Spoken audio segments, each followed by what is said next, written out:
Jnanam jana shalakaya chakshunamilitam yena tasmai Shri Gurave Namaha. Namo Mahavadanyaya Krishna Prema Pradayate Krishnaya Krishna Bhaktaya Tat Bhaktaya Namo Namaha.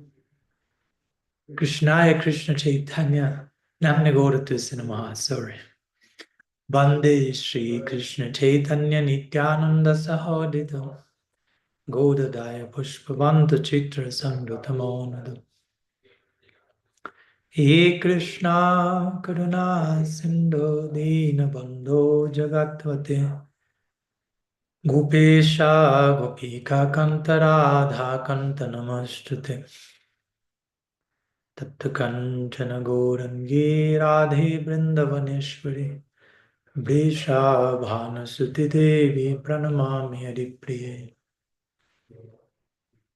Sustyastu Vishwasya Kalu Prasidatam Dhyayantu Bhutani Shivanmitodya Manascha Bhadram Bhajatha Dadoksaye Abeshatam No Matirapiya Haitaki.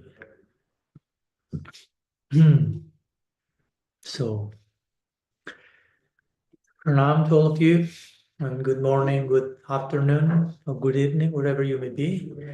Good afternoon from here. I'm in Bogota, Colombia, for one more day before traveling to the US. So, first of all, I hope you've had a very blessed celebration of Gaur Purnima, as we've had here. And yeah, it has been a very dynamic week in Colombia. Last Saturday, I was in Cali. So in between, I went to another city called Armenia, and now I'm in Bogota. So in 3 cities from one week to the other, and we've been sharing with the local sanghas, local extensions of family, especially around Gaur Purnima. We did some pre-Gaur Purnima sessions. Then we have the official Gaur Purnima session, and then yesterday we have some post-Gaur Purnima sessions, trying to create an awareness of the nature of the overflowing nature of the topic, right? Okay, let's talk about Sri Chaitanya, let's talk about the absolute. That's an overflowing project, an overflowing affair. You cannot just talk on one day and stop talking after the other day, and not having talked before you started to talk officially.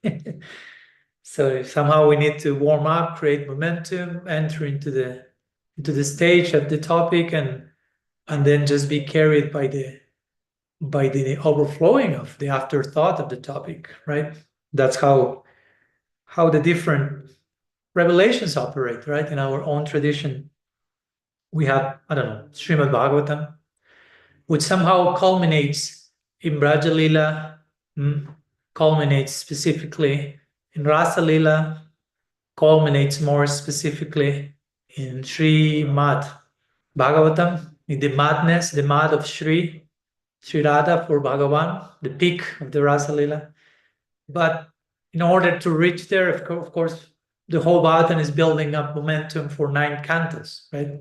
So topic already starts without officially starting. When we reach the stage, okay, we reach the official topic, and then you have, after that zenith of the Bhagavatam, Rasa Lila, we have like almost 60 more chapters in the 10th canto, and then 2 more other cantos as an afterthought of what just happened, right? It's like, again, if you are going, I don't know, if you are preparing for some exciting experience, whatever that may be, before the exciting experience itself, you are thinking about that. You are creating anticipation. Oh, we will go there, and this will happen tomorrow. We will do this, and that. And then comes the actual experience, and then comes the sitting and sharing about what was that just happened, right? So that's how reality operates, even in an quote-unquote ordinary event. What to speak of the extraordinariness of the life of the Absolute, how much we should enter into those 3 stages, no? The pre, the during, and the post. So we were talking about that these days on Gaur Purnima, right? We should, so to say, we should celebrate Gaur Purnima in a way that we are starting to anticipate Gaur Purnima like half a year before. Then comes Gaur Purnima, then we have another half a year after Gaur Purnima to post reflections, and then we start again the pre-Gaur Purnima. So it's an endless stream of of absorbing the topic. So anyhow, we are having very nice days here.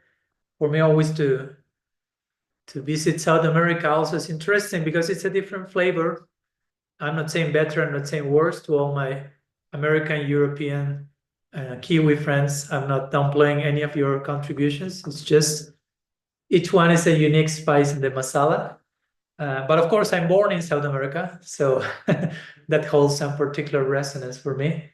So yeah, of course, every person is different, and every country is different, every continent is different, everything is different, but there are some general templates of the flavor that the countries here offer. Colombia is very unique in that. So, and I'm feasting on that particular flavor. Let's put it that way. No? But in a few days, my stomach will be adjusting to the US masala. So hopefully my digestive system is in place for that and everything else and so on and so forth. But yeah, appreciating the warmth and the natural religiosity that people here in South America have, actually. In one sense, I mean, if there is one part of the world where people naturally still look for religion, I will say South America, right? Like really are more heart-oriented people, not so much like suffocated in the head and trying to overthink everything. Of course, sometimes some lack of head is there, and we can get quite sentimental over here as well. So it's always a dance of balance between all our dimensions. But nonetheless, yeah, it's a very warm and loving place and loving people, and very service-oriented, very naturally giving themselves to a life of dedication. So it's very delicate because, yeah, they may be a little bit naive sometimes in how they give their heart. So you have to be very honest in protecting their dedication and not exploiting that, which unfortunately also that has happened. So anyhow, here navigating the different nuances of not only post-Gaur Purnima, but also post-religious PTSD, right? Post-traumatic distress disorder in terms of abuse in a religious community. So yeah, interesting conversations we are having these days. Anyhow, I don't want to bore you with my life and my unauthorized biography. So just a few words regarding where I am here these days. And today, in a few hours, we will have a kirtan event with the devotees. So I will be looking forward to that as well, as a post, again, continue to overflow of the Sankirtan of Mahaprabhu and his gift to us. So let's open for any thoughts, any ideas, any contributions, whatever you may like to share. In today's table, here we are preparing for our feast, our banquet of grace in Tadatmya Sangha, an empathic, like-minded, heart-minded association. So, okay, let's travel from Bogota to, I assume, Berlin, Kanupriya, right? Yeah, I assume you are back from India now. Yes. More realistic timeline now. So yeah, welcome back. Thank you. I just want to agree with you because I have a guest from Chile since some month, and it gives so much. He gives so much spice to our family life. So I could totally agree what you just said. It's very enriching to learn from other cultures and so on. Yeah. They put sometimes too much spice in the food, so maybe that's related to the spicy nature as well. So, anyhow. Yeah. We also had to experience this. Yeah. Okay. So today I have a question regarding addiction to our thoughts, which you mentioned last time. I listened to the recording of the last Zoom meeting. Maybe before I ask this question, I would like to mention one thing, because in India I met Mataji, who told me something very interesting and new for me, but maybe you are aware of this, that there are, I think, 18 groups, also devotee groups, who do this 12-step program. So groups for addicted people, but also groups for devotees who have other psychological problems. And I was very happy to hear this. They have online groups worldwide. Everybody can join. They also have groups In where they presence, meet yeah. in presence. Yes, yes. So I And was maybe you are very referring to the work that Jiva is doing? Yes, yes, yes. I met Jiva, exactly. And Jiva is moving to Berlin now, and so we have plans to build up a presence group in Berlin or whatever. So I'm very Great. happy to support this work because I think it's so important to offer such things to devotees. Okay, so addiction. Yeah, So we are all addicted. So welcome to the group. yes. Yeah. So last week you mentioned, we are all addicted to our thoughts, and that it's important to sometimes fast from our thoughts. And my big question is, how can I do it? It's so easy to fast from food, from sweets, from anything, but to fast from thoughts, it's like just stop hearing. And I would say, no, sorry, I cannot stop hearing because it comes automatically. And the same thing is with our thoughts. Also, even in India, while I was sitting in the Ganges, I was thinking so many thoughts, and I try to concentrate, and it's so difficult, like the wind, as Arjuna said. So can you please give us some recommendations how to do it? Can you please, first of all, remind us what Krishna said to Arjuna when he said, mind is more difficult to control than the wind? What Krishna said? He mentioned two things. What to do, you mean? Yeah, how to deal with the mind. Do you recall Yes. what he said? Yeah. Training. I forgot the Sanskrit word or the English word. Yeah, And abhyasa. okay. Like, And practice, discipline practice. yes, and austerity. Yeah, or detachment. Detachment. Yeah. Okay. So thank you. So thank you for bringing the question. And I think it's healthy and it's humbling that, how to say, that we can acknowledge our addictions, right? That we can normalize addiction, not as a promotion of any form of addiction, but just normalize the fact that we are all addicted to something.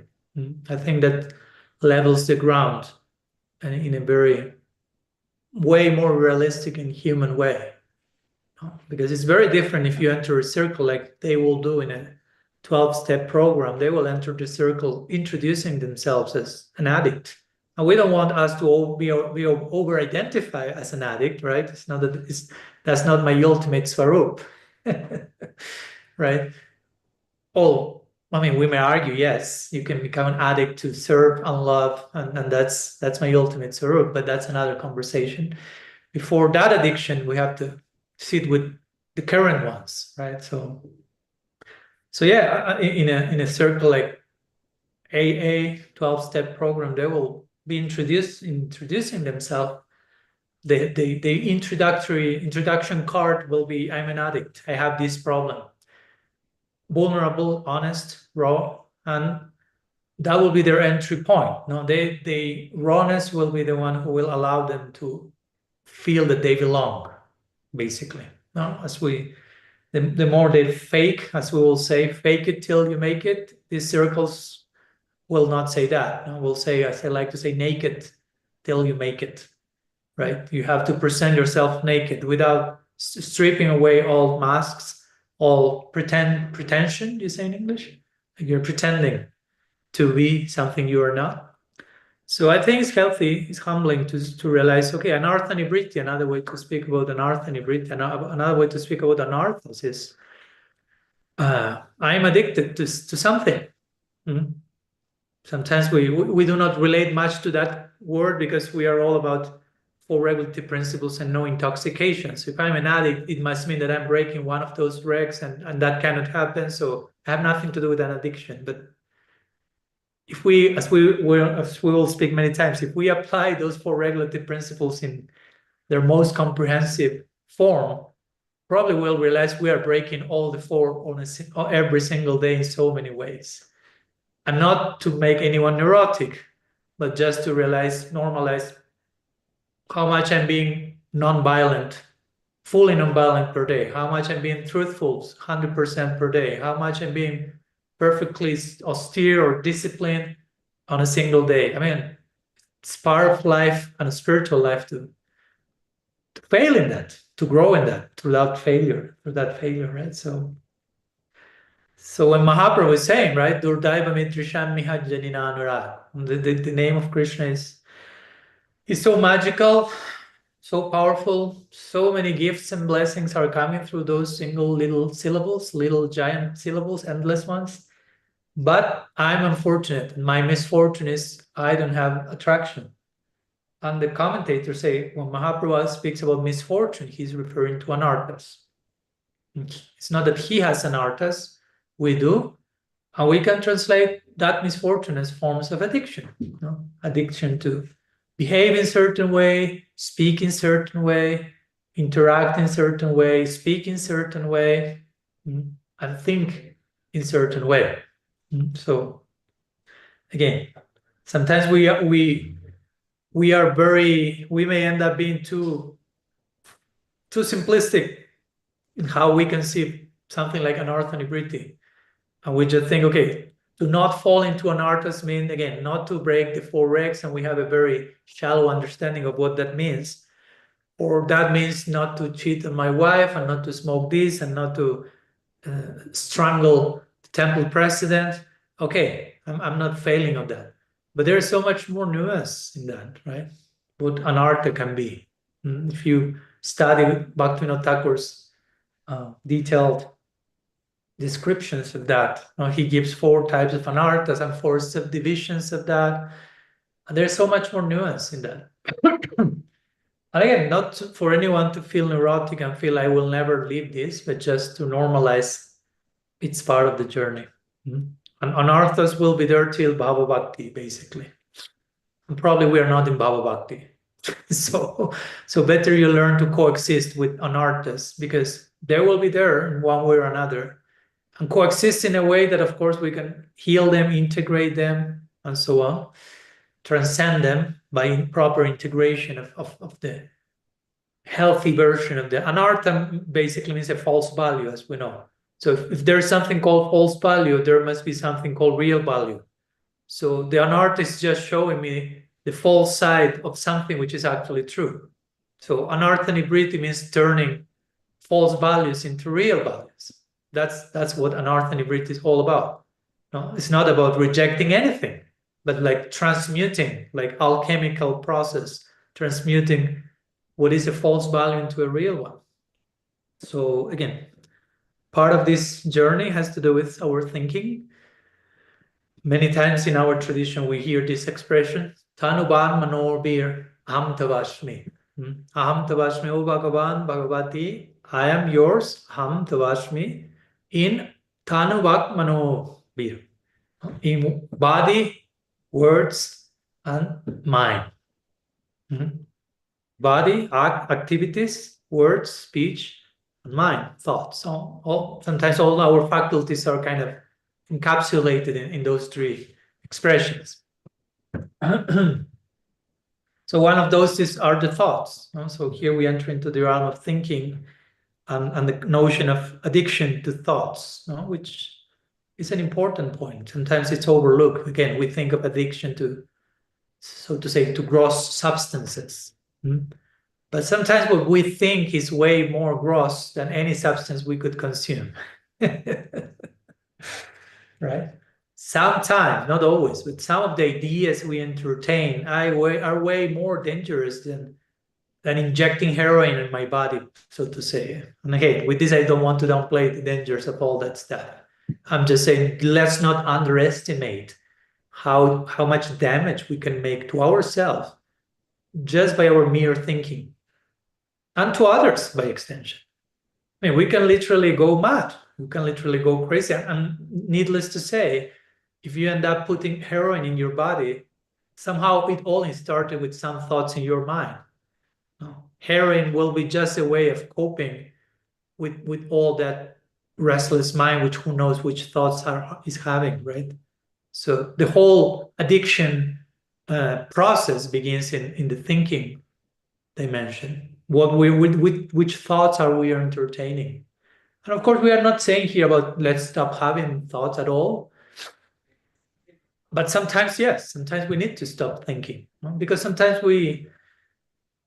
not sometimes, most of the time we have entered into this false narrative, false belief system that thinking will solve all our problems. So we have to think, in English you will say, think out your problems, or think out your life, like outsmart reality by thinking. And again, we have thinking capacity.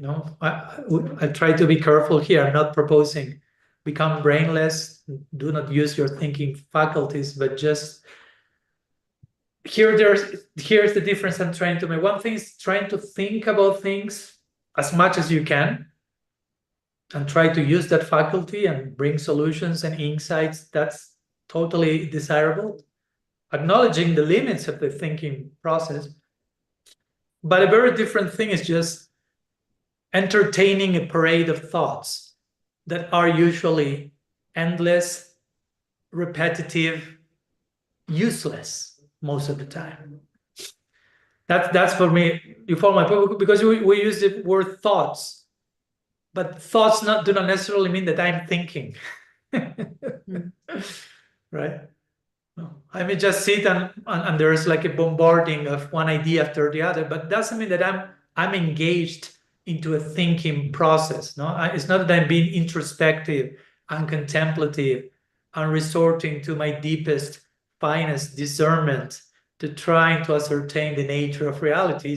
It may be just like one bomb after another.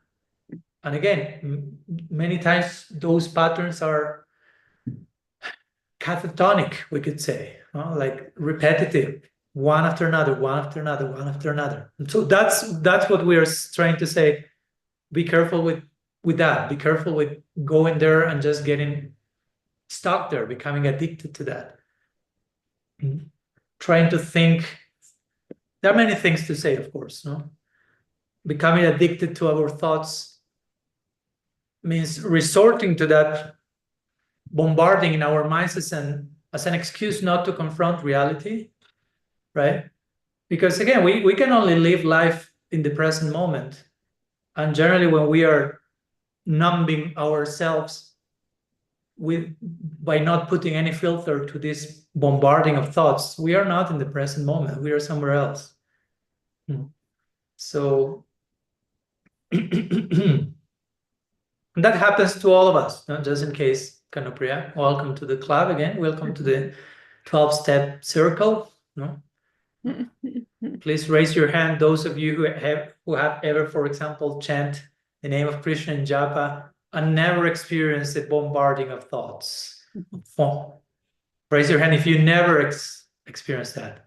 Oh, Jamuna, here we have self-realized sage, right? Directly from the UK, who understood my question on the other way around. So that's why she raised her hand. So there, it's part of the whole thing. It's an addiction, right? It's an addiction. Like with any addiction, it's not helping you, but you cannot just stop doing that. At least by your own self. Again, that's the very premise of Alcoholics Anonymous, right? I acknowledge I have a problem with addiction. It has gone beyond my control. And now I'm resorting to a power that is higher than myself, because that can restore me to sanity, because I cannot do it for myself. So that's in one sense the whole notion of surrender in Bhakti, right? Sharanagati, Krishna says in the Gita, Daibihi esa gunamai mamamaya duratyaya mameva prapadante mayamitam tarantite. The only way to overcome, he says, the gunas there, which basically we could say are the ones who cause this endless stream of thoughts, is by surrendering unto Krishna. So I know it's not easy, but it's a good practice, it's a good exercise, and it will take time, and we will fail miserably a few times. Because Krishna is saying, okay, transcending the gunas. A good method to transcend the gunas is try to be more situated in sattva guna to begin with. Don't try just to make a quantum leap from the darkest tama guna to Suddha Sattva, Swarup Shakti, whatever. Try to be more sattvic. And Srimad Bhattan say one symptom of sattva is what it will call shakshitva. Shakshitva, which it's a term beyond the Bhagavatam in the Sanatana Dharma traditions. Shakshitva means like something like the witnesshood. The practice of being a witness. The practice of being yourself located in the present moment, in the here and now, which mystical Christianity also, they will speak about that in contemplative prayer, centering prayer, trying to recollect your being. In yoga, they will speak about what? Pratyahara, trying to close your senses to the outer input, trying to gradually calm the mind, trying to be in the present moment, try to pay attention to what's going on. And of course, the first symptom in trying to do that is realizing that I'm not able to do that. That is not easy. That's again, when you're quoting Bhagavad Gita, 6th chapter, Krishna is telling to Arjuna, you are talking all about all this dhyana yoga, all this meditation, all this mysticism, but who can control the mind? I mean, mind is a beast. It's a wild beast, will say Arjuna. It's like untamed monster. I'm adding some flavor here. Arjuna didn't use those words, but we are making some contemporary rendering of that. It's more difficult, he will say, than to control the wind, trying to capture the wind. Trying to imagine, here comes the wind, and you try to put it in a box or in a jar. Okay, I will capture the wind. It's so elusive, right? So difficult. But Krishna says, and probably here came my inspiration for this idea that says, that I like to say, the opposite of easy is not difficult, it's impossible, right? Difficult is the middle point. So when Arjuna presents this almost like impossible scenario, or basically he's trying to tell Krishna, it's impossible to control the mind. He doesn't say impossible, he says it's so difficult. And Krishna acknowledges it. Krishna is not saying, no, it's not difficult. You're victimizing yourself. You're exaggerating the whole thing. Krishna says, it's difficult. You're right. But it's not impossible. So there in that space lies our hope, our entry point. Our hope doesn't lie in easy things. Let's not build a life which is, our hope is based on something which is easy. That's a recipe for hopelessness. So that's a good way to think. Are my greatest hopes in life based on things that are easy in nature? That's a recipe for very quick frustration. So, but are my hopes based on something which is impossible in nature? That's another recipe for a hopelessness. So my entry point lies between that place where Krishna is saying, where he or us can acknowledge, yes, it is difficult, but no, it's not impossible. So what lies in between? And Krishna is saying, discipline, practice, and detachment. That's what makes this whole mind control stuff work.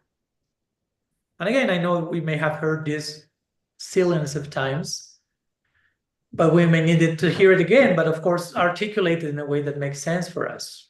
So discipline, practice, that's still, how to say, that will never become outdated, right? It's not like, okay, that was something for those who joined the movement 50 years ago. don't come now with that stuff. Let's make things work in a different way. No, still we have to have some type of practice and engage in that with discipline.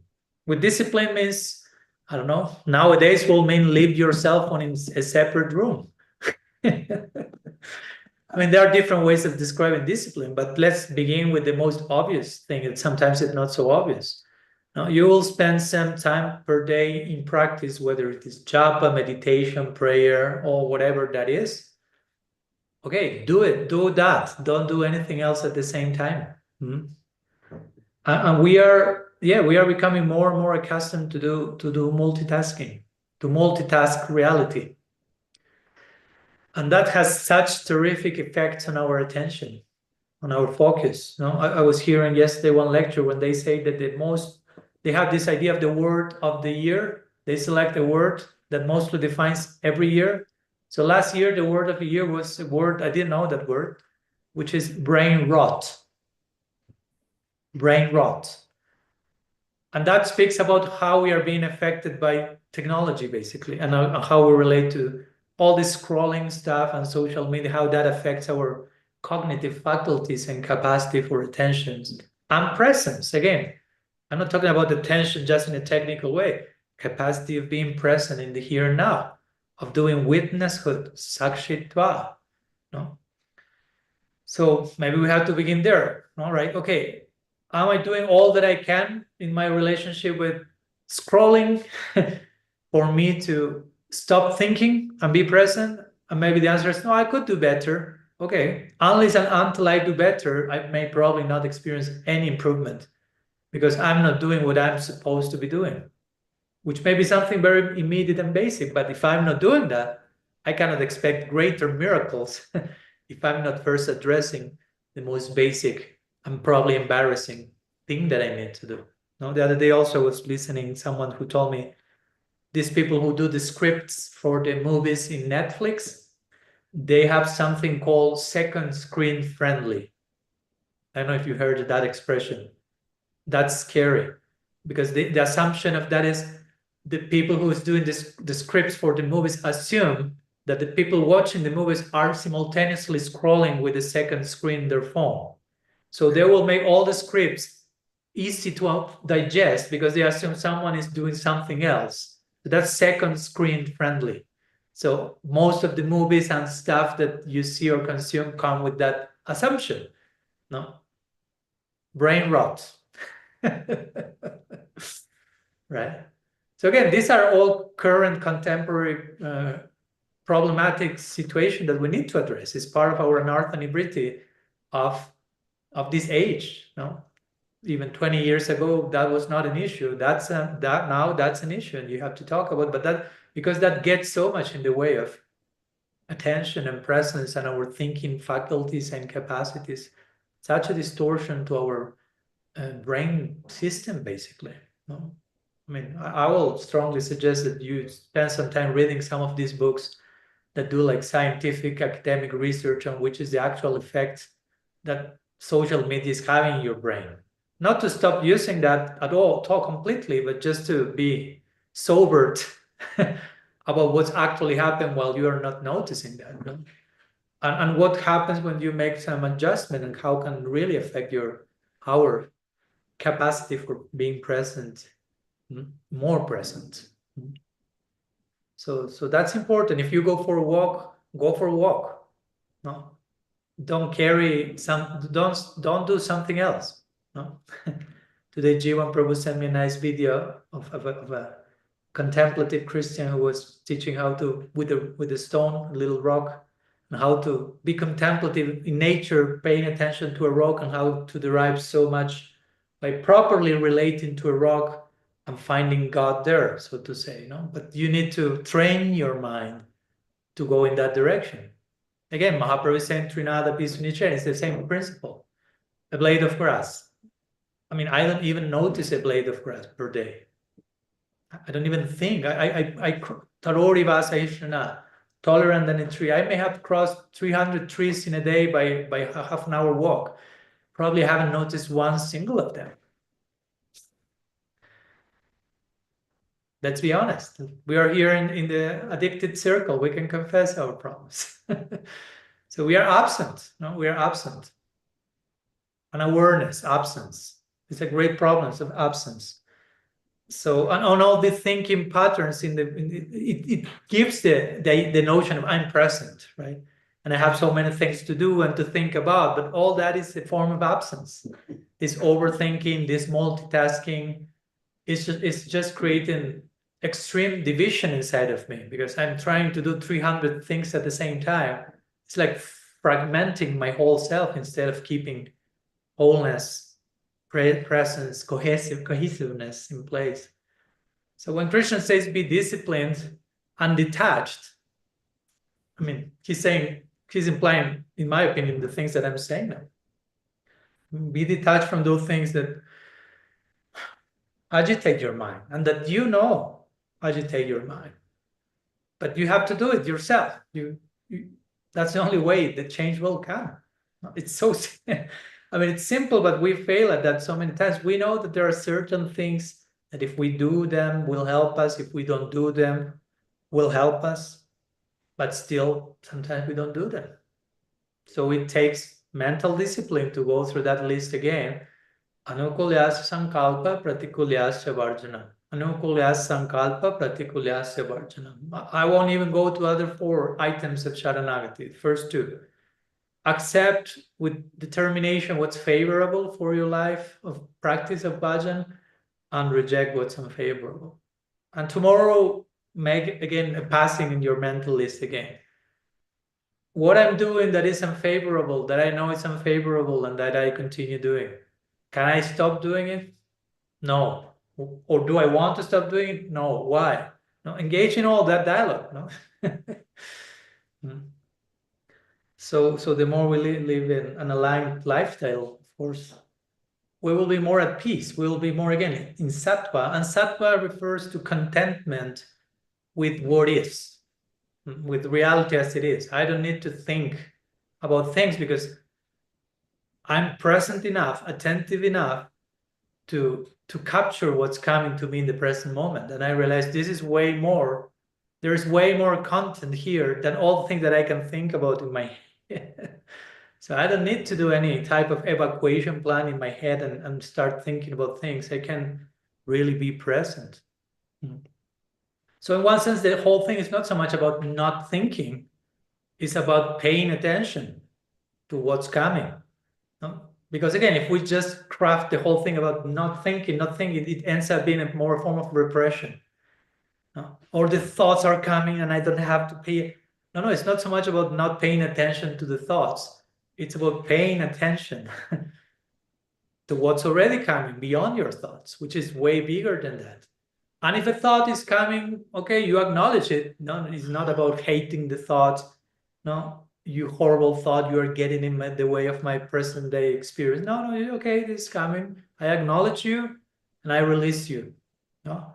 And I go back to my center in the present moment. And of course, again, in the beginning, it may be painful because thoughts still coming. No? You are able to be present for a 10-second period on a good day. And again, you are doing your shopping list and the laundry list and thinking about the email and the dinner you have to make later and whatever, shopping list. It's part of life, okay. But going back to the present moment. And reminding yourself, creating in your mind the pattern, the new narrative, the new neural pathway that now is saying, something is coming in the present moment beyond your thoughts. Try to listen attentively, try to be present. And that's how gradually your mind gets trained, gets wired in a new way. And we cannot expect that to happen magically. It will be a probably painful discipline that we have to embrace. Krishna says in the Gita, and we are talking about Sattva Guna. What does Krishna say in the Gita? Happiness in Sattva Guna tastes like poison first, then comes the nectar. It tastes like poison because we are not in Sattva Guna. Of course, if you're in Sattva Guna, that's natural for you to be there. But if we are outside of Sattva Guna, agitated, over-agitated, something that implies presence and contentment and not multi-dynamics feels like very difficult. In that sense, it's poison. It's difficult. It's painful. But at the end, there is nectar. So we have to use our intelligence to see what comes at the end of the tunnel. There's light at the end of the tunnel.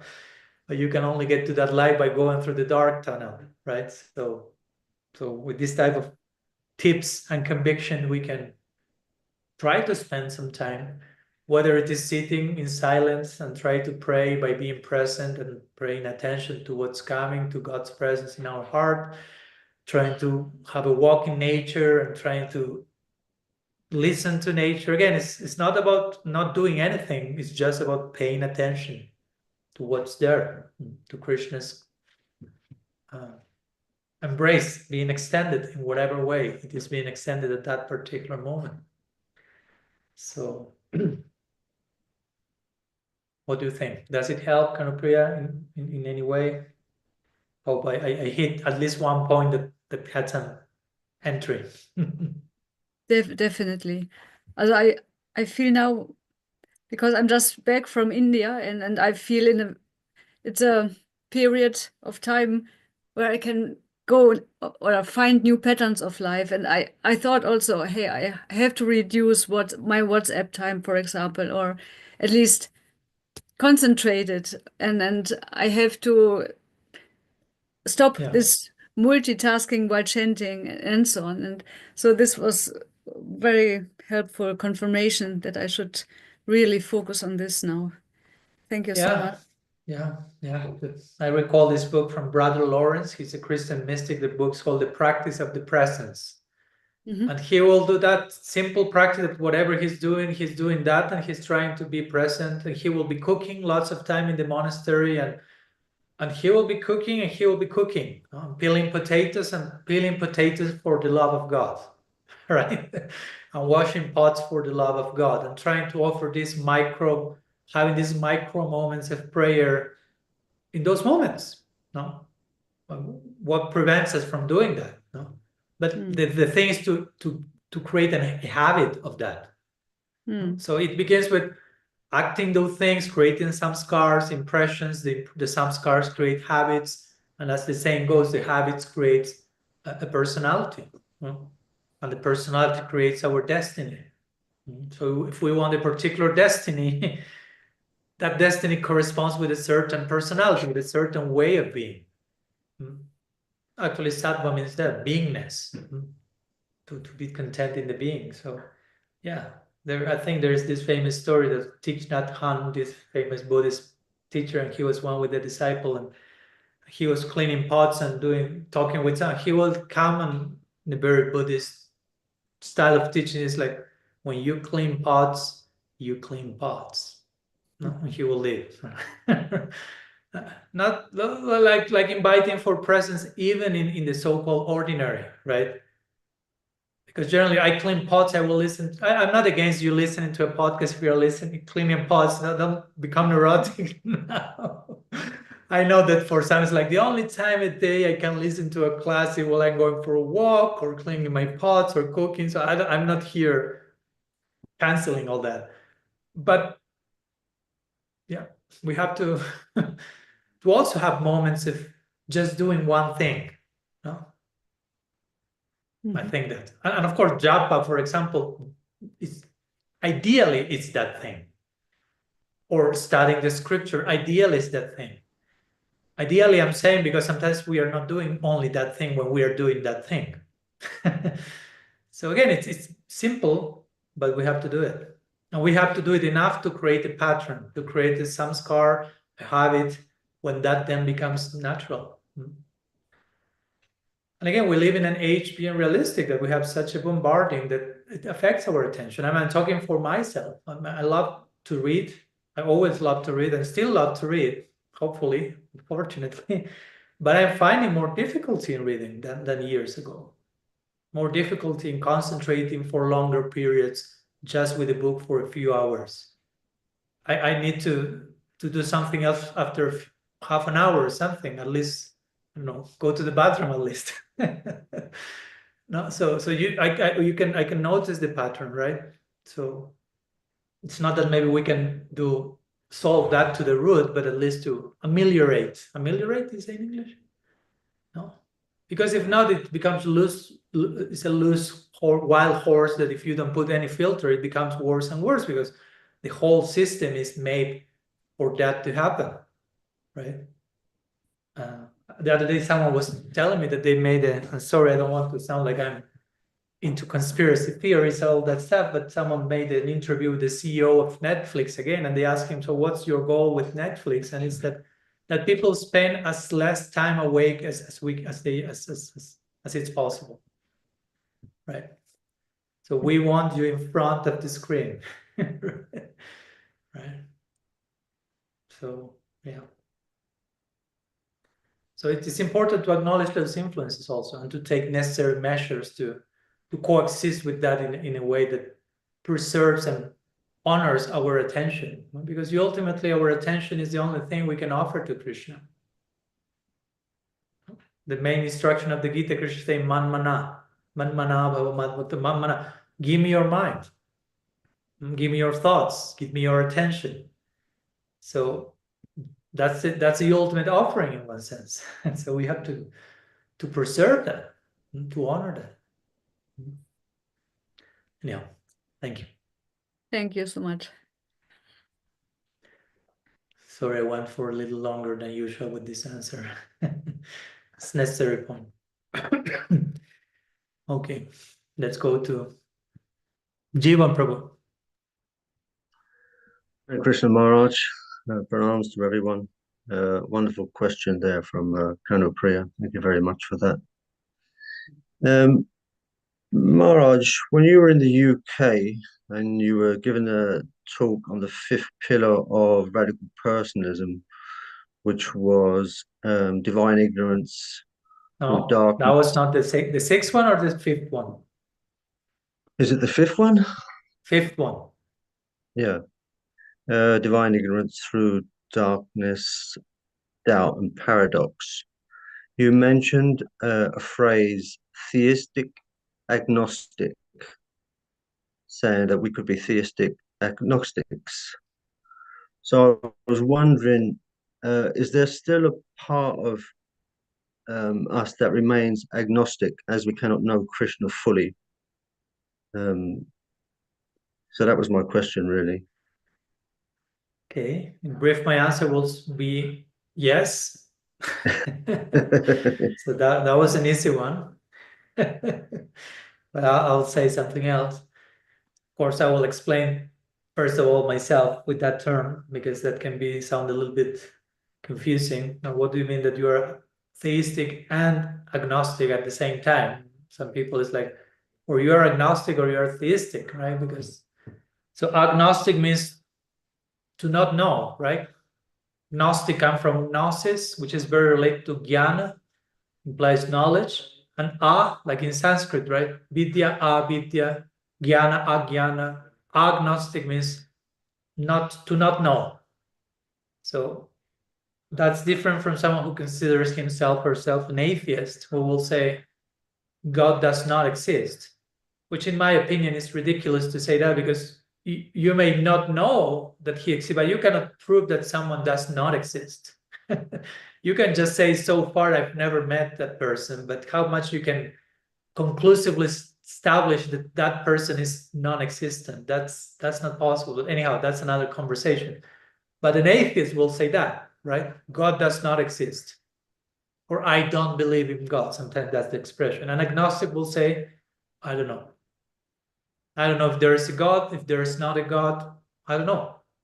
I haven't had experience yet, but I'm open that may be a possibility. So that's a little different, as you can see. Someone who is a theist is someone who says, hopefully, says not only I believe in God, because that still sounds like I hope he exists.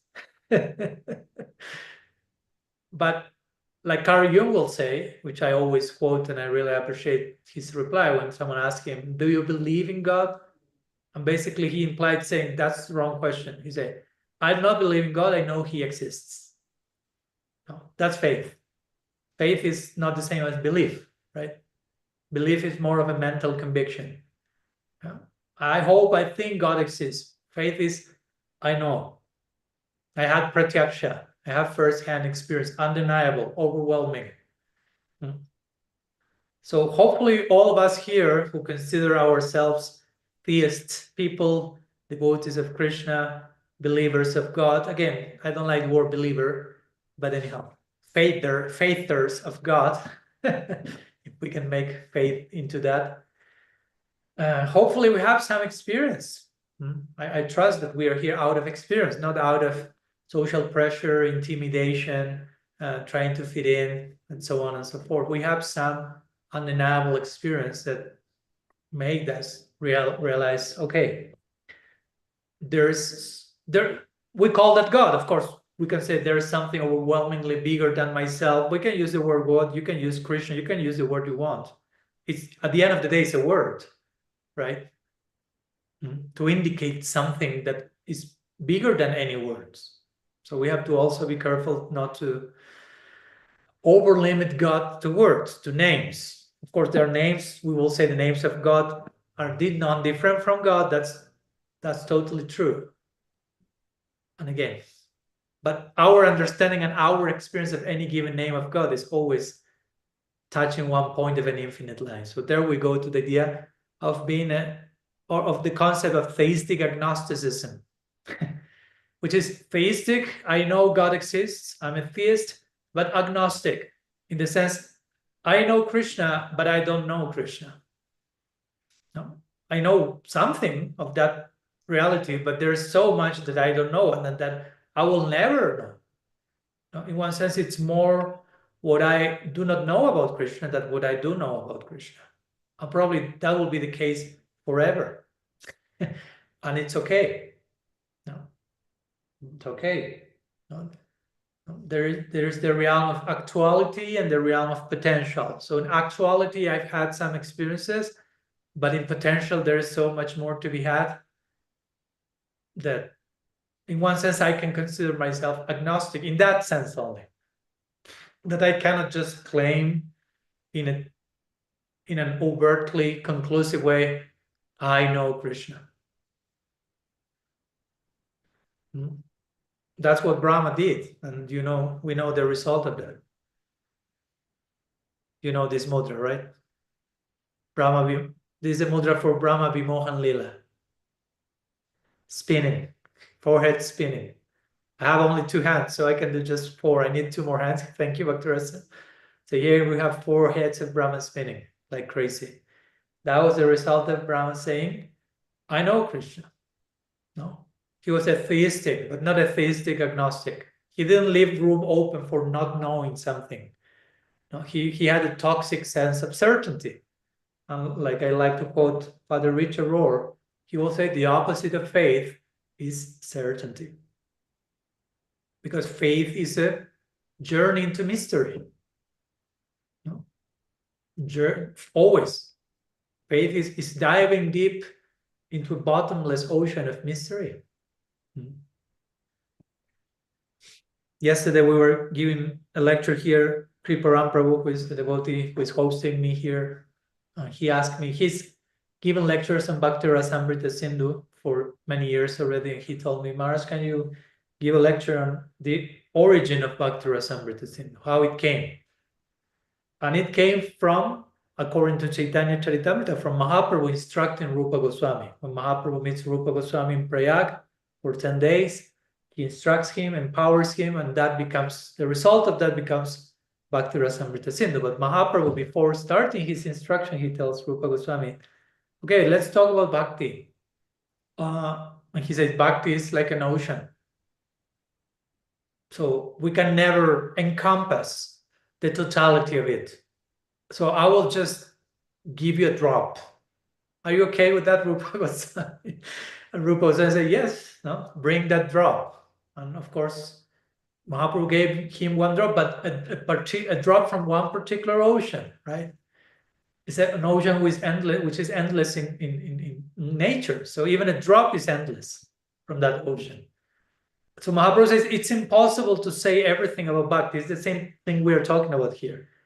It's impossible to know everything about Krishna. Here, Mahaprabhu, God himself, in his most self-realized expression, says, it's impossible to say everything about Bhakti. There's an ocean and I can just give you a drop of it. And I wish you good luck with that, and hopefully you don't drown in that drop. No? So that's humbling, no? That brings a sense of what Richard Tarnas will say, epistemic modesty. No? Epistemic has to do with epistemology, how we know what we know.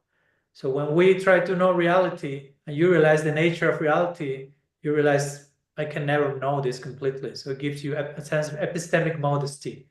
No? You're not just confronting reality, trying to understand it all. That's what we technically call Maya. Maya means that which can be measured. That's the meaning of Maya. That which can be measured. And technically speaking, nothing can be measured.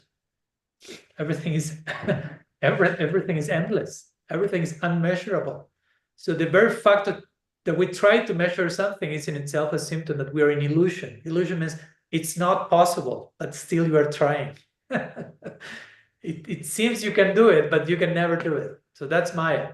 It seems you can measure it, it's unmeasurable, but you still try it. Okay, keep trying. So I think there's a place to include agnosticism in theism. Yeah, I have an experience of God. It's undeniable. It was big enough to be undeniable. It was powerful enough to be undeniable, but at the same time, it was deep and broad enough that I cannot just claim I got it completely. To follow that should be the ideal nature of any experience with the infinite. No? On one side, undeniable. On another side, unfathomable. Both at the same time. I cannot deny what just happened, but I cannot ever measure that. It's totally beyond my reach. But it came, and it was real, and it changed my life forever.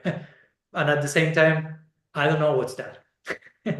Okay, yeah, we call it Krishna. He has a flute and has a peacock feather. We know all that, but what's that flute? I don't know. What's that peacock feather? Yeah, Krishna is blue. What's the blueness of Krishna? I don't know. Right? We can try to say as much as we can, and our teachers have done, but still there's so much more to be said. That there's no final word to infinity. No, that's basically an oxymoron, right? There's no final word to infinity. So that always keeps us in a place of not knowing. But not knowing means I can know more. Now, again, Father Richard Rohr said that beautifully. He said, it doesn't mean that we cannot understand God. It means that we can understand him endlessly. Right? It's not the same. Now, here we are not saying you cannot understand Krishna. We are saying he can be understood in endless ways. So therefore, there's no end to that. Right? So it's not the same as canceling all possibility of understanding, all possibility of loving. Is the same. I can tell you, you can love Krishna, but you can never love Krishna enough. You can always love Krishna more. That's the same. And that's why those who love Krishna will say, I don't love Krishna. That's how it operates. That's the paradoxical nature of love. Those who have love for Krishna will feel, I don't have love for Krishna. That's what Mahaprabhu say. Na prema gandhas tridarapi harume. In me, there is not even the aroma, the scent of Prem. He who was Prem Purushottam, the Supreme Personality of Prem. That's another name for Krishna. Krishna is Supreme Personality of God, Mahaprabhu is Supreme Personality of Prem. And he says, in me, there is not even the smell of Prem. But he has so much Prem from tip to toe. But the nature of love is so much more love can be had, so much more love can be loved. So I don't dare to colonize that realm. I don't dare to put a flag there and say, I have it. No, I taste love. I have the absolute. I understand Krishna. Because if you are really having an experience of that, you will see it's endless. So from that place, or I at least, you see if you join me in this one, I consider myself a theistic agnostic. No? I cannot deny Krishna's existence. It's the most real of the most real, but at the same time, it's not that I don't know if he exists, but just I don't know the measure of that, the dimension of that. I know something, but what I know, I don't want to, I don't want to go to that comfortable, great temptation of feeling that, okay, I already know who Krishna is. So that keeps us in a place of constant learning, constant wonder, constant surprise, constant unfolding, constant transformation. That's what we want, students forever, right? So that's the way those the words I used to imply. I try to use to say all the things, right? For someone to say I'm an agnostic sounds like too much. You can use whatever words work better. The point is not to miss the essence of it. So anyhow, all that to say yes to your original question, Jimmy. So was it clear? What do you think? Yes, Maharaj. Yeah, for me, it's the excitement in the mystery of knowing that there's more, that you can carry on this path without that doubt interfering in your sadhana. So it's just the excitement, knowing there's more to know about the unknown. So that's what I got from it. Yeah, again, that's the very symptom of love, right? Anurag, Rupa Goswami describes anurag means you have been with Krishna, Radhas have been with Krishna. After 10 seconds, she is rediscovering Krishna. She's like, who is that blue boy, Sapphire? Bro, that's Krishna. You have been with her just a second ago. No, he's someone else. Imagine. That sounds like psychotic mind for us. Like, how can you see someone in no, but that's the actual nature of reality when you enter into it deep enough, right? And Krishna himself, in that sense, you will say he's an agnostic himself. He doesn't know he doesn't know himself fully. He says that in the Bhagavatam. I don't know the extent of my glories because they're unlimited. So I myself do not know. I mean, there you have God himself saying, I don't know. That's very confidential, right? Because generally God knows everything. He's omniscient. Omniscient in a certain way. In another way, there's always something else for him to discover, to know. Because if not, everything's become automatic, scripted, predictable. It's so boring. No more lila. There's no lila. I mean, lila and boredom do not go hand by hand. So lila is the solution to God's boredom, so to say. So, yeah, Sri Chaitanya is that. Sri Chaitanya is Krishna acknowledging, I don't know what's in Radha's heart. I don't know what's her experience. I don't know. Agnosticism, I don't know. I don't know who I am through the eyes of her love. And I want to know. So he's humble enough to say, I don't know. And he's humble enough to enter into the project of trying to know what he doesn't know. He's saying that publicly. He doesn't have a problem. What will humanity think of me being God, not knowing something? He's vulnerable. He's confessing there. You just read 4th chapter of Adi Lila Chaitanya Charitamrita. There you have like God's confession. Generally, we think of confessing to God, but he's confessing himself. So yeah, I think we have to debunk that false myth that it's bad not to know something and being okay with not knowing. Not as a form of intellectual laziness, but just as a form of mental sanity. And realizing that the nature of reality is too big for us to know it all. And it's okay. No, it's okay. Yes, we just need to know what we need to know. Again, going back in connection to the first question of Kanupriya about thoughts and thinking, we just need to be present enough in the here and now to know what we need to know in that precise moment. No, that's enough of a dose for us to deal with, right? infinity is coming to us at every moment, like Srila Siddhar Maharaj will say, and I quote that in Radical Personalism. And let me read it specifically again. He says, short quote, he says, everything is full of wonder. If we analyze the atom, we will be in wonder. Only we impose limitations. But when we analyze the atomic parts of wood or stone, we will be in wonder. The infinite is everywhere. Perfection is everywhere, he says. The trouble is that with our limited thinking, we have produced a world of limits. But infinity is everywhere. So if you just pay attention here and now to the present moment, infinity is coming to you. And that's in itself infinite, how much you can capture that, right? So, sorry, you were going to say something, Jiva. Oh, I just was going to say that, yeah, we're in a wonderful world of wonder, Maharaj. That was mine. Like the song says, right? What a wonderful world. We can make our own version of that. Thank you. Thank you, Hare Krishna. Okay, next raised hand from Narottam Prabhu. Nice to see you. Welcome. See you, Hare Krishna Maharaj. All glories to you, and all glories to the assembled devotees. Radhe Radhe. I had a question. I guess it involves kind of extremism. You know, I was in ISKCON for many years, and I've now initiated into a quote unquote more traditional like Babaji line.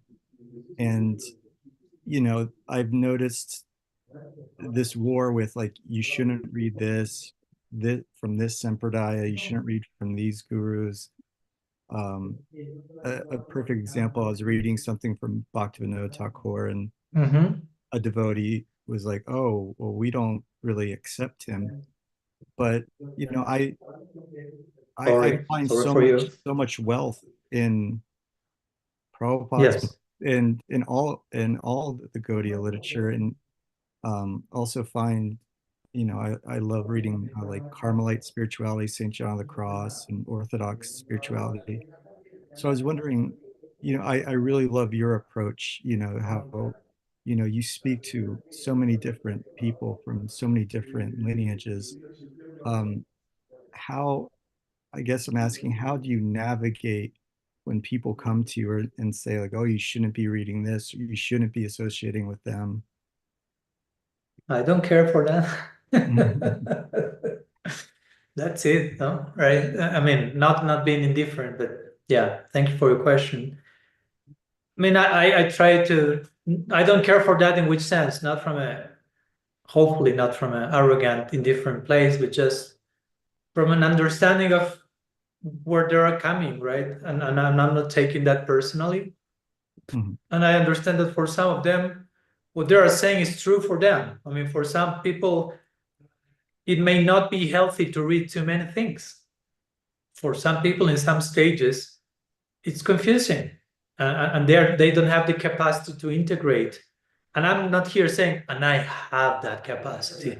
There are degrees of all that, right? It's not black and white. So one has to acknowledge again, we go over and over again back to the notion of acknowledge your adhikar. Bhagavatam says, to know where you are standing, that's real virtue and beauty. So don't try to go on top of that, because you may be confused. So if you're coming to an ashram on day one, probably I won't start to tell you about Lila Shmaranam or Sridhar Pranali or Astakali Lila. I mean, it's too much. Or whatever the case, depending each case, each one will need different things. And I wouldn't say even at certain stage, everyone needs this thing. No, each journey is unique. So, or what some person needs at some stage, some other person in a similar stage may need a different type of, because we are all coming already with some scars of different types, whether bhakti samskars, spiritual samskars, because bhakti samskars do not only means Gaudiya Vaishnava bhakti samskars, right?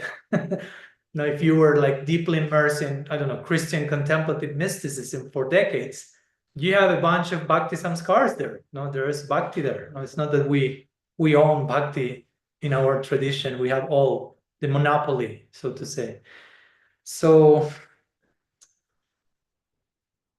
basically that's the thing, right? I can understand that not everyone requires that, but also I think it's healthy for us at least to not like condemn each other and saying, oh, he's quoting again Brother Lawrence in his class, so that immediately disqualifies his presentations as genuine Harikatha, because he's quoting some sources which are not Gaudiya Vaishnava, pure breed, traditional Gaudiya Vaishnava, these type of things that we kind of like have our own idea. And I've heard that recently, some devotees I heard that were considering, and it's okay, that's their thoughts, but that I do not speak Harikatha because in my class I'm quoting Carl Jung or Brother Lawrence or Thomas Merton or whatever, Richard Rohr or Buddhist monks, and so that's not Harikatha.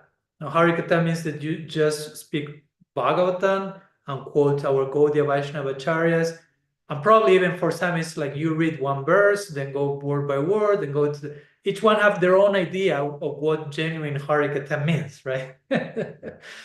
And it's fine. Again, I understand that each one needs certain structure, how the presentation has to happen. But at the end of the day, is the living current, right? What's the life wire? Is there a life wire passing on through that person, whether they only quote traditional Gaudiya sources or they can go somewhere else? I'm not saying one is better than the other. For me, the important thing is there a live wire there that I can plug in and be infused with nectar, with living substance? That's my main consideration. No? So not so much which verse, which words you use. The other day, I remember also seeing a video and someone say, he's not a genuine ISKCON member because he spoke for 2 minutes and he never mentioned the name Prabhupada in 2 minutes. So again, it's for me, it's like funny, no, like sad and funny. Some people, but I understand some people need, okay, after 2 minutes, you have to say at least once Prabhupada or at least once Krishna, because if not, your presentation starts to border heresy or who knows what, right? Mm-hmm. But we were laughing about that yesterday because again, I was talking about the origin of Bhakti Rasamrita Sindhu, and some of us may come from, if we come from that ideally like very traditional place, okay, let's only quote Gaudiya sources and the Goswamis are our main source. So Bhakti Rasamrita, and I may ask, okay, Bhakti Rasamrita Sindhu, is that legal? Of course, that's our source.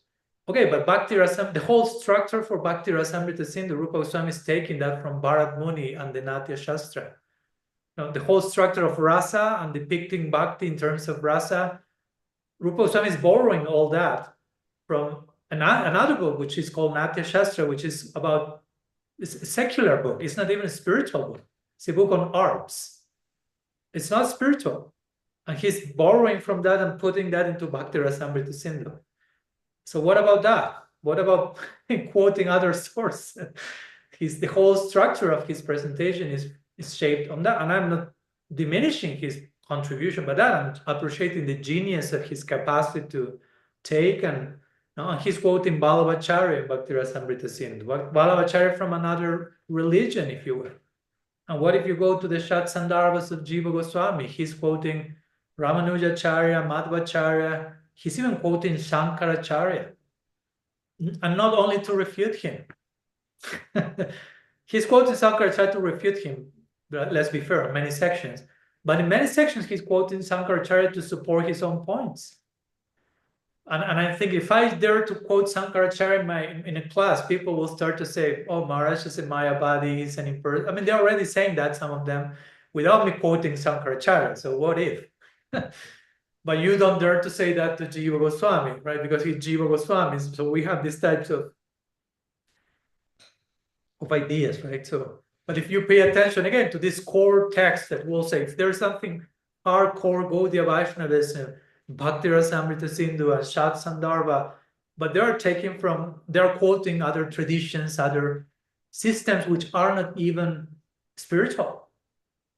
So it's like nowadays, at that time, to having quoted the aesthetic book of Bharat Muni will be now to refer to psychology and science, so to say. At that times, those were not developed departments. So, and that's what Vishwanath Chakravarti mentions in his commentary on the Bhagavatam, in the famous verse that describes the quality of a guru. Tashmat gurum prapadyeta jignasha shriya uttamam shabde parecha nishnatam brahmanya pashamashrayam. He says, one of the attributes of the genuine guru is he or she will be acquainted with Shastra, no? Familiar with, not only familiar, but well familiar, expert in Shastra. And Vishwanath Chakravarti Thakur comments, the guru will be familiar with Shastra and other books as well. So what that meant at that time, nowadays, maybe, okay, you are familiar with quantum mechanics. You are familiar with gender issues in society because you are addressing the public in the world, and you're familiar with some other things, right? So yeah, but I understand for some people it's just read the verse, please, then go to the word by word, then read the verse, then go to the meaning, and sometimes even do not dare to say more of what the previous acharya said. That's a genuine class. Don't speculate, right? Don't add your own thinking. Just limit yourself to be a copy-paste parrot. Okay, there's a place for that. I'm not condemning that. In the beginning, you are a parrot like that. But eventually, you are supposed to become the other type of parrot, the one who bites the fruit and makes it sweeter. In the beginning, you are a parrot. In the sense, you are parroting, just copy-paste, copy-paste.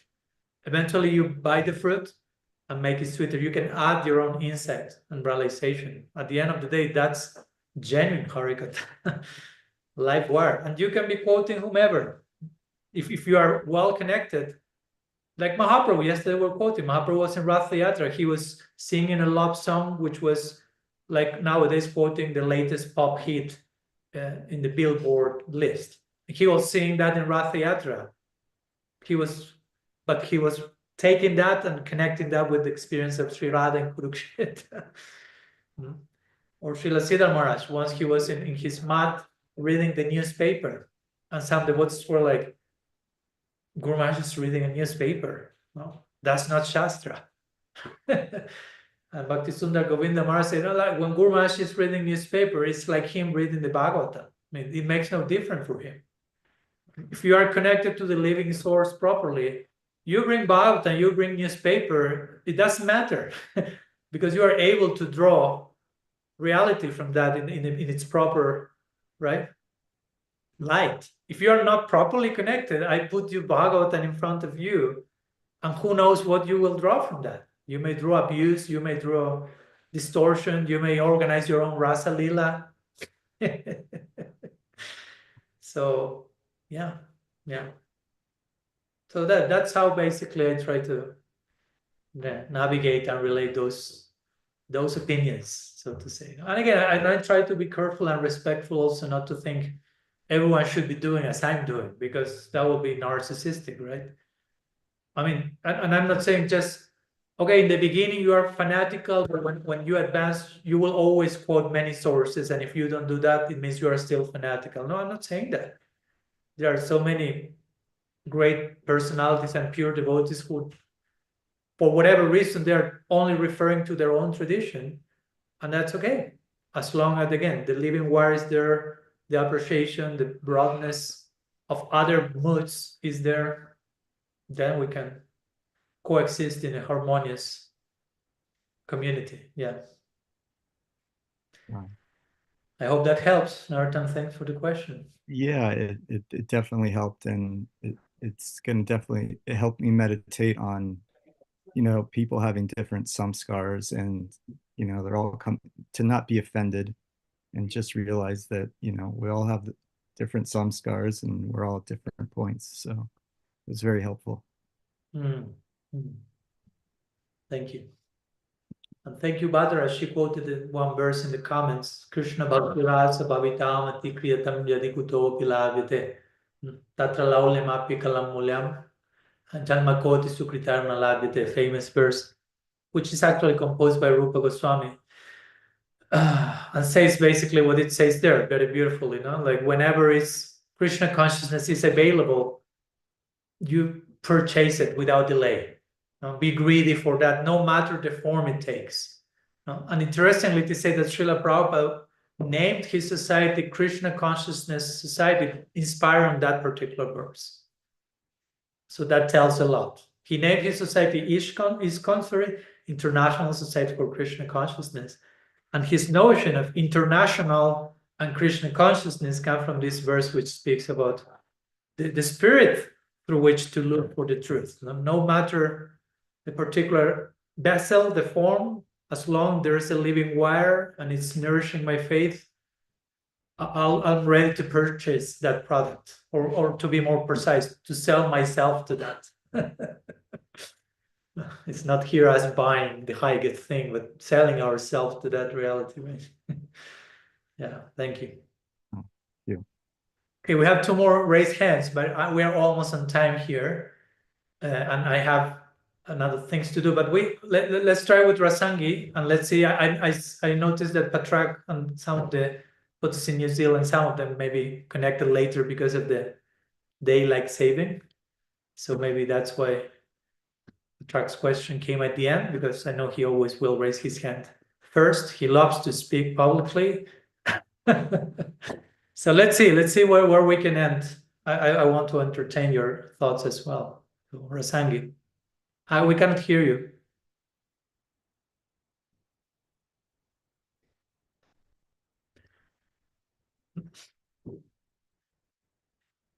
Oh, well, now she disappeared totally. Okay, we lost Rasangi. Okay, I don't want to say that was Krishna's arrangement for Patrak to make his question, but that's how it happened. So, Patrak, your turn, and Rasangi next Saturday. Thank you, Maharaj. Good morning to everybody. Yes, I was late an hour. I didn't know about the time difference. So I probably have a very basic question, but it just came up this morning. And I was wondering, how is it possible to be empathetic and compassionate without attachment? Can you clarify a little bit what do you mean by without attachment? Well, In this usually if case? you feel empathetic or compassionate towards a subject, you are attached to that. Otherwise, I think you wouldn't feel like that way. And it always, one of the teachings is don't get attached to and don't get too kind of put off by things. Don't let it influence you too much. So how can I feel empathetic and compassionate towards somebody else, for example, without being attached to that person? And what will you say if someone asks you that same question? I don't know. That's a good answer. Let's go back to agnosticism. Good. He passed the test. I was testing her. So how to be empathetic without being attached? Yeah, I appreciate the point, because also sometimes in the name of empathy, we can be like, how to say, too much emotionally involved in the other person's life. And I'm not saying that it's not good to be involved, but there has to be some limit to that involvement, because we can become lost into the other person's experience and lose sight of our own experience in connection to their experience. So for me, and according to what I understood from our scriptures and tradition and teachers and beyond that even, is that true empathy, or tadatmya, of course, requires a level of connection. I have to connect with your experience for me to be empathic. I have to be, I mean, if we understand, for example, let's give the example of a situation of suffering. If you are suffering and I want to connect with your suffering, that's what we call compassion, or we call it mercy. And these 2 words basically entail the idea that you have to enter into the other person's experience. Compassion means to have passion, means suffering, like the Passion of Christ. And con means with in Latin. So compassion means suffering with. So you have to connect with the other person suffering to suffering with them. Mercy comes from the Latin something like misericordia. In Spanish, it's misericordia, which means to be cordial. Cordial, you have that word in English? To be cordial with someone else's misery. Misericordia. In English, they say mercy. So again, it implies being there with the other person and suffering with them. But for you to understand the other person's suffering, you have to go through your own suffering first, right? Because if you are suffering, I have to first connect with suffering in my experience of suffering, which may not be the one you're having, but I've suffered. So first I have to taste what's suffering like so I can understand what's like for you. If I've never suffered and you are suffering, I cannot be empathic because I don't have a clue what you are going through, because I don't know what suffering about. So for me to really connect with your suffering, I have to really connect with my suffering. So I wouldn't call any of that attachment. No, I mean, I do that as a necessary discipline to connect with your heart, to give the example of suffering, but it's not that I'm attached to my suffering, I'm getting attached to your suffering. We could say, if you will, we can develop an attachment to be empathic, to connect with other people, but connect with other people for some purpose, for the purpose of accompanying each other, fostering our connection, our bond, growing deeper into love. I wouldn't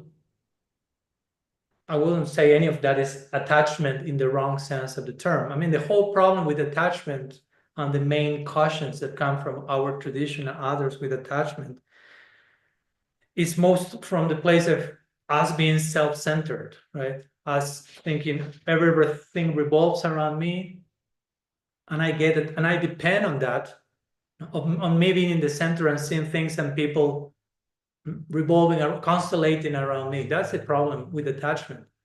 When you decenter yourself, you see you see which is the real center, who is the real center, then you can get attached to everything with that center in mind, right?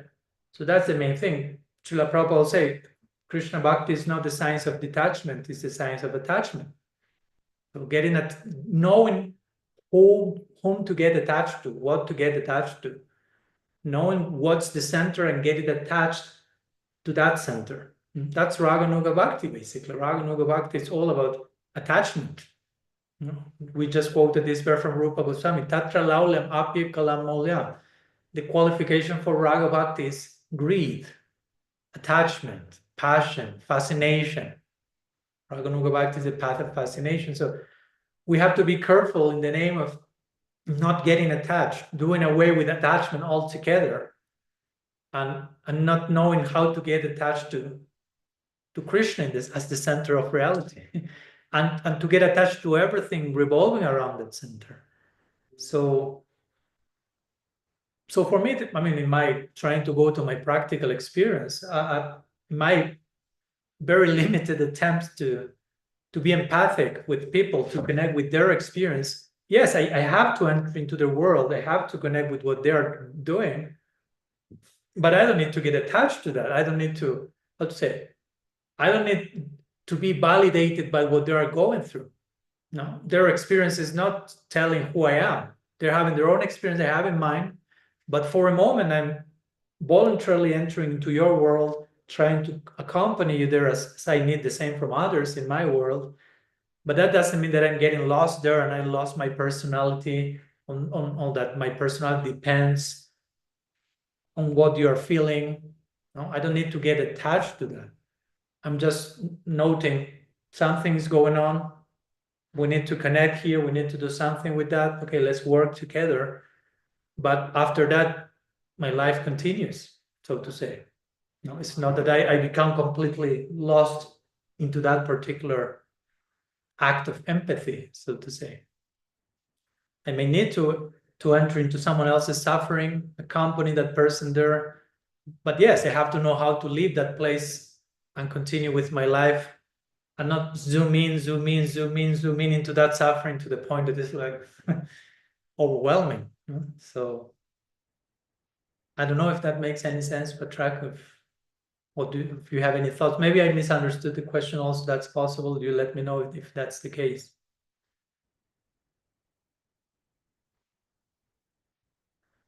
Or maybe we can just say, I don't know, and conclude there. That's also a good place to end.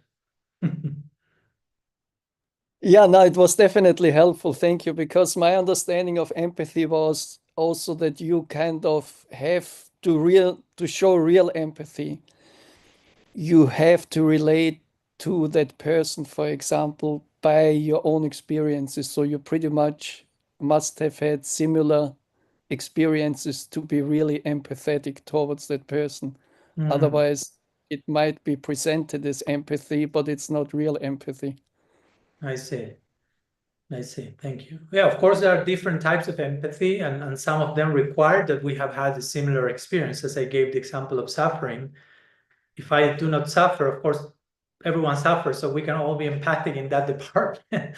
But in some other department, someone may not know. I'm telling you, like, I don't know, something very specific to a particular situation, which still, I don't know, suffering, okay, but a mother lost her child.